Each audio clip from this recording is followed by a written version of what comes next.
Sepek menceritakan kepada kita perjuangan cinta antara seorang lelaki Cina bernama Jason bersama seorang gadis Melayu bernama Orchid. Filem Ola-Bola arahan Chew Keng Guan mengisahkan kegemilangan pasukan bola sepak Harimau Melaya yang diterajui pemain berbilang kaum akhirnya berjaya mendapatkan tempat beraksi di Sukan Olimpik Moskow. Bahkan, filem animasi Upin dan Ipin memaparkan keakraban persahabatan Upin, Ipin, Mei Mei, Jak Jit dan Raju meskipun mereka berbeza agama dan juga kaum. Kesemua filem ini memaparkan kisah hidup rakyat berbilang kaum di negara ini. Betapa untuk hidup aman dan damai, kita perlu untuk saling menghormati dan bertolak ansur. Namun tepuk dada tanya selera, adakah semua kaum di negara ini kini hidup aman, damai dan sejahtera? Adakah kita benar-benar faham erti perpaduan kaum? Ataupun perpaduan hanyalah slogan yang sedap dilaungkan, namun hakikatnya bagai retak menanti belah.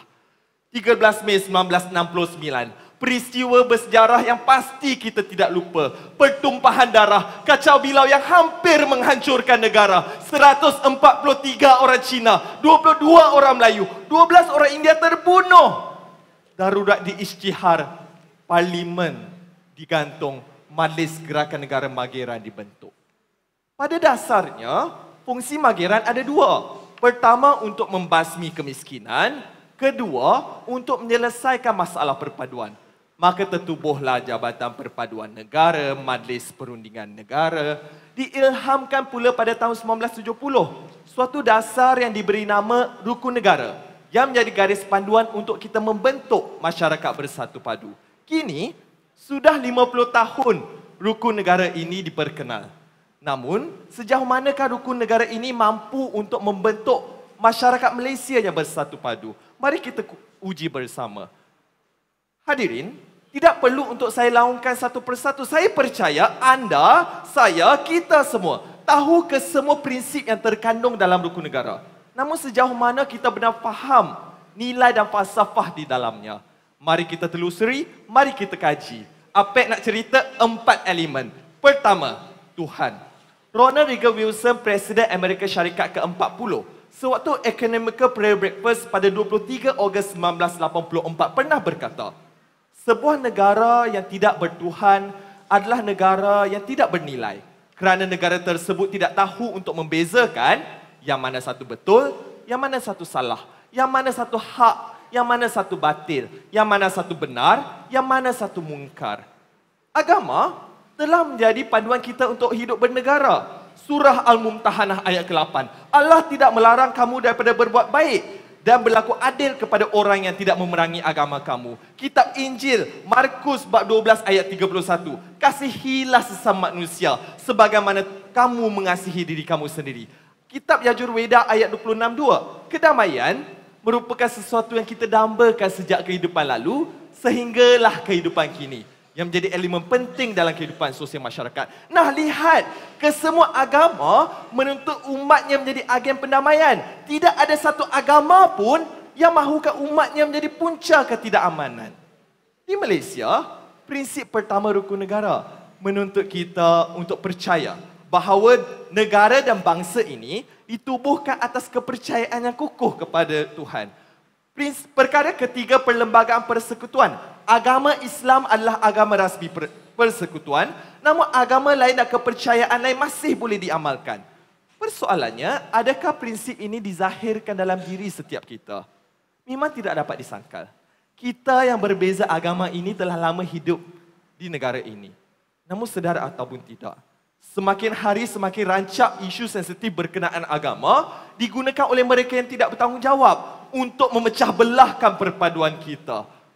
Ideologi Tuhan aku lagi bagus daripada Tuhan kamu meracuni fikiran mereka. Media sosial disalahguna. Perang netizen berkenaan agama dalam kalangan berkenaan agama menjadi perkara biasa. Pahlawan papan kunci semakin gairah untuk mendapatkan sambutan. Bahkan sanggup untuk menggunakan isu-isu agama. Yang diangkat bukan Tuhan mereka, tapi diri mereka sendiri. Walhal kita diajar untuk tidak membandingkan agamaku dan agamamu.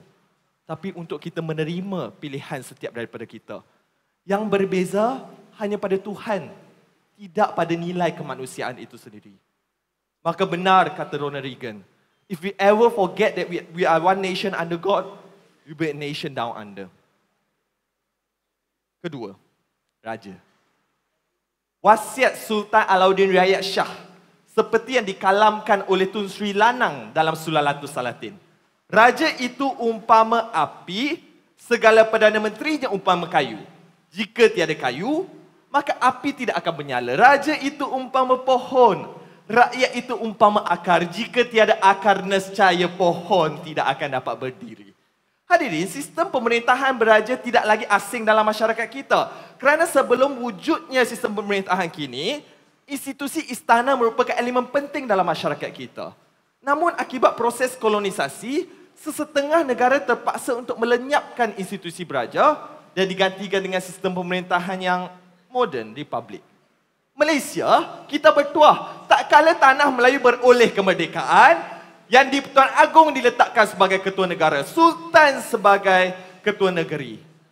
Akhirnya, maka prinsip kedua rukun negara, kesetiaan kepada raja dan negara, menuntut kita untuk menumpahkan taat setia yang tidak berbelah bahagi kepadanya yang di-Pertuan Agong. Di peringkat negeri pula, rakyat dikehendaki untuk menumpahkan taat setia kepada Sultan tanpa mengurangkan taat setia kepada yang di-Pertuan Agong. Namun sayang, kini ada pula suara-suara sumbang yang menyatakan sistem beraja sudah tidak lagi relevan. Cubalah kita lihat negara jiran kita.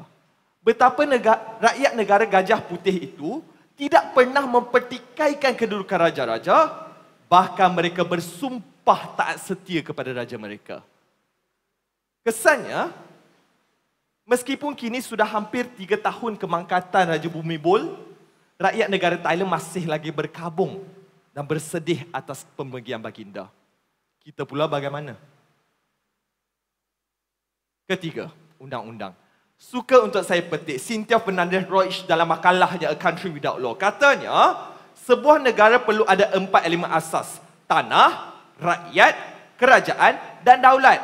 Dan apabila sebuah negara itu tidak mempunyai kedaulatan undang-undang, negara tersebut tidak layak langsung untuk bergelar negara. Di Malaysia, prinsip ketiga rukun negara, keluhuran perlembagaan menuntut kita untuk mengiktiraf perlembagaan persekutuan adalah undang-undang tertinggi negara. Kesannya, semua rakyat, tidak kira Melayu, Cina, India, orang asal, kadazan dusun, penduduk semenanjung, Borneo, orang kaya, orang miskin, penduduk desa, penduduk di bandar, hatta kerabat diraja maupun rakyat marhin, semuanya tertakluk di bawah perlembagaan persekutuan. Prinsip keempat rukun negara. Kedaulatan undang-undang memperuntukkan bahawa semua rakyat adalah tertakluk di bawah undang-undang yang sedang berkuat kuasa. Senang cerita, no one is above the law. Cuba kita bayangkan, apa akan jadi kalau negara kita tidak mengamalkan kedaulatan undang-undang. 1991, kejatuhan kerajaan yang ditakbir oleh Siad Barre telah menyebabkan Somalia kehilangan kerajaan pusat selama 15 tahun.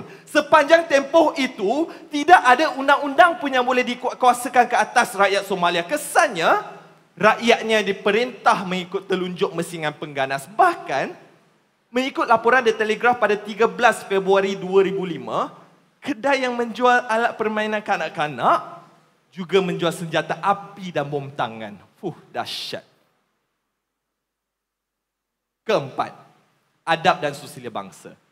Hadirin, saya percaya kesopanan bahasa itu membentuk adab bangsa. Bahasa bukan sekadar cantuman aksara yang menjadi medium komunikasi. Sebaliknya perlu dihayati, ditekuni sebagai asas ilmu dan juadah rohani. Kata Hamka, dalam seni bahasa ada kunci kata-kata yang harus kita hayati. Di sini terletak halusnya, walau cuma 4 atau 5 baris sahaja. Buat kita, rakyat Malaysia tercinta, bahasa Melayu tidak hanya mewariskan variasi kosakata, sebaliknya dibingkiskan juga santun dan susila bangsa. Indah-indahnya bahasa Melayu mendidik erti kehidupan melalui sebaris rangkai bicara. Bapa borek, anak rintik, sebab buah kekenalan pepohonnya. Maka peliharalah maruk ibu bapa. Kerana baik buruk keluarga kita menggambarkan jurai keturunan kita. Dalam pertuturan, kita diasuh untuk bergurau senda dalam pantun dan soloka. Membantah, menyanggah dalam bidalan, kiasan dan peribahasa. Namun sayang, tak kala dunia tanpa sempadan di laung seantero dunia, masyarakat mula melupakan bahasa dan falsafah di sebaliknya. Anak muda, bukan sekadar kata pada ibu bapa, malah dihina, diherdik penuh nisa. Anak muda, pada guru bukan lagi umpama pelita, tapi pengemis yang meminta kalian untuk mengenal angka dan huruf. Anak muda, pada negara tidak lagi melafazkan rasa cinta, tapi di jalanan memekik melolong entah apa-apa tanpa henti. Lupa tuntutan diplomasi, hina caci maki pemimpin negara. Anak muda, ini bukan budaya kita. Ini bukan budaya kita. Kita lupa. Kita lupa pada pesan nenek moyang. Biar salah makan, jangan salah bahasa. Telajak perahu, boleh kita undur. Telajak kata, buruk padanya anak muda.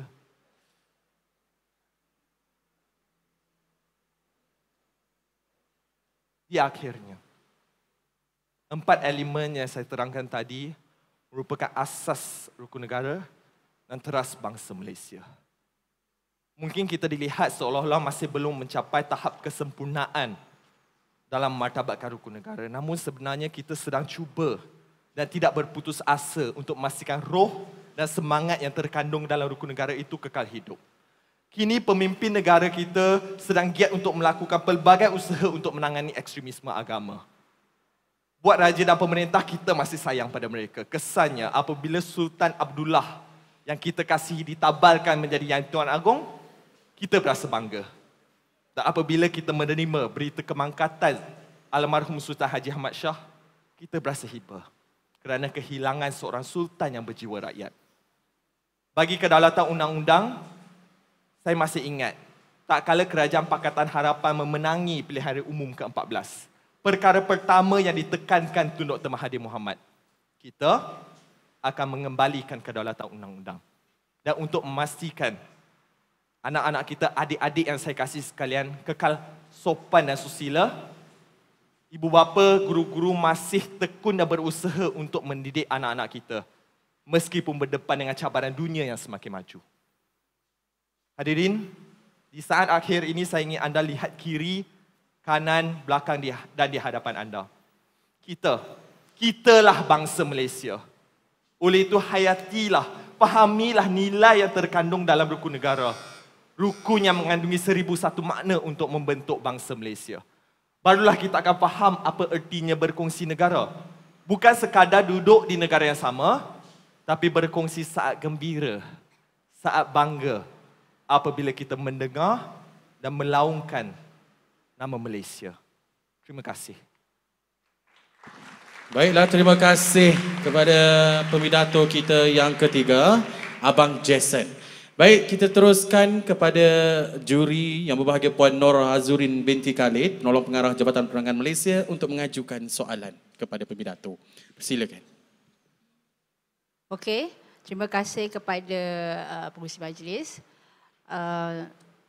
Tahniah atas satu pembentangan yang baik daripada Tuan Jason.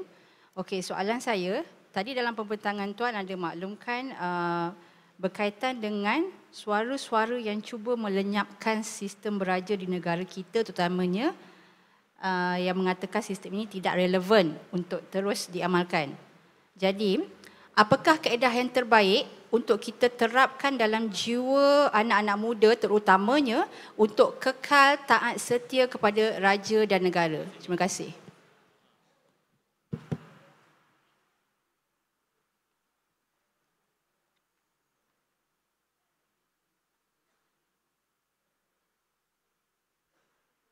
Sekalian apresiasi buat Komunasi Kehakiman, hadirin adik-adik yang saya kasih sekalian. Apa khabar semuanya? Soalan yang menarik untuk saya jawab. Baiklah, kita tidak dapat menafikan.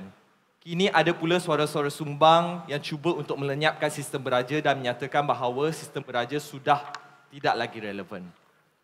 Saya percaya pertama kita ada undang-undang. Kita ada Akta Hasutan, kita ada Akta Suruhanjaya Komunikasi dan Multimedia yang berfungsi untuk mencegah, mendidik dan juga menghukum mereka yang menghina raja-raja. Kita juga ada kempen. Kita juga ada rukun negara. Namun saya rasa memang tidak dapat disangkal. Rukun negara itu ada, namun dari segi pelaksanaannya, dari segi penghayatannya, kita kurang.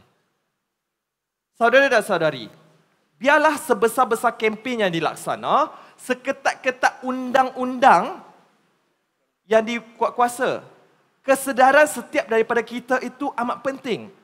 Kita ingat balik pesan Sultan Alauddin Rakyat Shah. Raja itu umpama api. Perdana Menteri itu umpama kayu. Raja itu umpama pohon. Kita itu umpama akar. Kita ini saling memerlukan antara satu sama lain. Kita ini mempunyai hubungan yang sangat rapat. Bagi saya, banyak yang kita boleh lakukan untuk memastikan rakyat Malaysia setia kepada raja dan negara. Kita lihat saja negara Thailand. Mereka mempunyai undang-undang yang ketat. Bahkan, wang kertas mereka yang mempunyai gambar raja tidak boleh diletakkan di atas lantai. Bahkan mereka tidak boleh untuk menuding jari kepada raja mereka. Bahkan mereka tidak boleh membuat melontarkan apa-apa perkataan tidak sopan kepada raja mereka. Kerana di akhirnya mereka akan dipenjarakan, mereka akan berhadapan dengan hukuman sehingga akan menjadi hukuman mati dan juga sebagainya. Hadirin, adakah kita perlu untuk tunggu sehingga undang-undang di negara kita ini menghukum orang sehingga ke tali gantung, barulah kita akan sedar bahawa kita tidak boleh untuk mempermainkan isu institusi beraja kita. Tidak. Sedarlah hadirin hadirat sekalian. Sumpah taat setia kita kepada raja kita. Di akhirnya, ini kali pertama saya datang ke Bera, saya hadiahkan serangkap pantun. Dari Kuantan bertandang ke Bera, menyampaikan pidato seikhlas hati. Tanamkan di jiwa rukun negara agar muafakat aman harmoni. Sekian, terima kasih. Terima kasih kepada saudara Jason yang berumur 25 tahun, merupakan